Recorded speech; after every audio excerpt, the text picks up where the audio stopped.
Christians, let's talk today about the concept of the Trinity for those who believe that Jesus is God, the Son of God, and the Holy Spirit.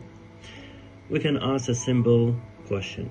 Did Jesus worship three persons or he worshiped one person? If I ask you, who do you pray to?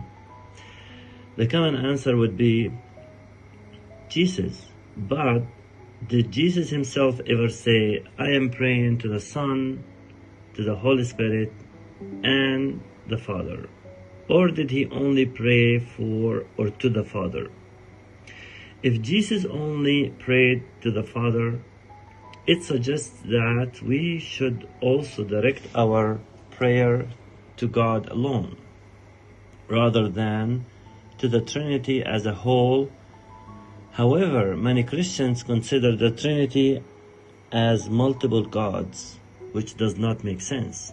The concept of the Trinity implies a division in God awareness, which is incompatible with the true nature of God.